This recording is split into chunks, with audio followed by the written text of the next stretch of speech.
Flight 914 एक mystery flight. आज भी लोग इसके बारे में जानने के लिए जिज्ञासु रहते हैं। तो आखिर में इस फ़्लाइट के साथ ऐसा हुआ क्या था कि आज भी लोगों को इसके बारे में जानने की जिज्ञासा हुई होती है।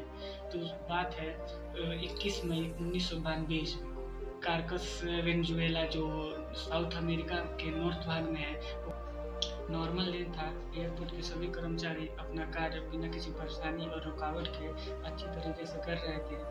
तभी एयर ट्रैफिक कंट्रोलर के रडार पर एक अननोन मिस्टीरियस फ्लाइट दिखती है, जिसका पायलट रेडियो पर उन्हें रनवे पे अपना फ्लाइट उतारने का अपील कर रहा था। इनसे परमिशन मिलने के बाद उसने अपना फ्लाइट को रनवे पे उतारा। जब उसने रनवे पे अपना फ्लाइट उतारा तो काफ़ी देर तक उसमें से कोई आवाज़ नहीं आई रेडियो पर, ना ही उन्होंने कोई जवाब दिया, ना ही कुछ पूछा। तो उसमें जो एयरपोर्ट के कुछ क्रू मेंबर्स थे वे फ्लाइट की ओर बढ़ने लगे।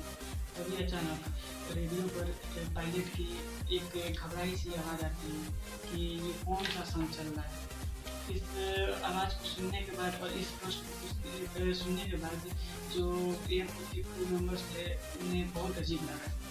जब उन्होंने बताया कि ये 1992 चल रहा है तो वो बहुत ज़्यादा घबरा गया और उसने वार्निंग दी कि कोई भी क्रू मेंबर्स जो एयरपोर्ट के थे वे मेरे फ्लाइट के आसपास ना आए और मैं यहाँ से जा रहा हूँ। वहाँ के पैसेंजर्स को ऐसा लग रहा था कि वो सन 1955 ईस्वी में फ्लोरिडा के किसी एयरपोर्ट पे लैंड हुए हैं। उसके मना करने के बावजूद भी एक एयरपोर्ट का ग्राउंड क्रू मेंबर था, वो फ्लाइट के अंदर चला गया। उसने देखा कि वहाँ जो पैसेंजर्स के पहनावे थे वो काफ़ी पुराने थे और फ्लाइट का अंदर का इंटीरियर था वो भी काफ़ी पुराना था। जो पायलट के और जो प्लेन के क्रू मेंबर्स थे उनकी जो ड्रेस थी यूनिफॉर्म वो भी कुछ वर्ष पहले की थी। पायलट के कहने पर जो फ्लाइट के क्रू मेंबर्स थे उस पर्सन को ज़बरदस्ती बाहर निकाल दिया। बाहर निकलने के बाद पायलट वार्निंग देने के बाद अपना फ्लाइट वहाँ से रनवे से टेक ऑफ किया और टेक ऑफ करने के बाद कुछ दूर जाने के बाद वो रडार से भी गायब हो गई और फिर कहाँ गई किसी को मालूम नहीं। आखिर में ऐसा था क्या उस फ्लाइट में, तो बात चालू होती है अब यहाँ से। जब इस इन्फॉर्मेशन को सीनियर अधिकारियों को सुनाया गया तो इतिहास के पन्नों को देखने पर ऐसा मालूम चला कि एक फ़्लाइट सेम डिज़ाइन और सेम कंपनी की थी जो सन 1955 ईस्वी में मिस्टीरियस रूप से इनविजिबल हो गई थी। अब उसके साथ ऐसा क्या हुआ था और क्या वो यही फ़्लाइट थी, इसी का पता लगाने के लिए उस क्रू मेंबर से बात की गई और उस क्रू मेंबर ने जो भी डाटा दिया वो हूबहू उस डाटा से मिल रहा था जो रिकॉर्डेड था। उसने बताया कि उस फ्लाइट में लगभग 50 से 60 के बीच में पैसेंजर्स होंगे और क्रू मेंबर्स की संख्या 6 थी जो उसे बाहर निकालने के चक्कर में थे और जो पायलट का हुलिया था वो भी सेम टू सेम उसने बताया।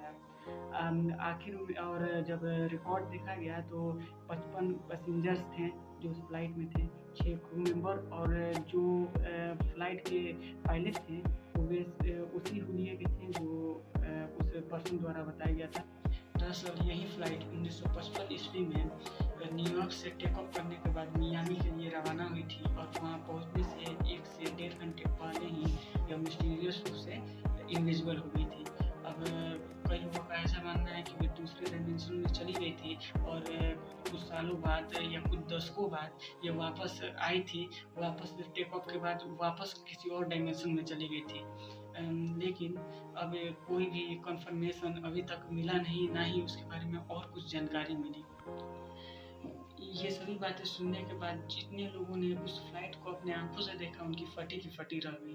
अब ऐसा बहुत लोगों का मानना है कि भविष्य में कुछ सालों बाद हो सकता है वो फ्लाइट दोबारा किसी और देश में या फिर किसी और समय में मिले और फिर वो गायब हो जाए, क्योंकि उस पायलट के बस में नहीं था वापस उसी समय में जाना और इसलिए वो सारे पैसेंजर्स और वो पायलट घबराए हुए थे और वो इसी तरह एक डायमेंशन से दूसरे डायमेंशन में घूमता रहेगा।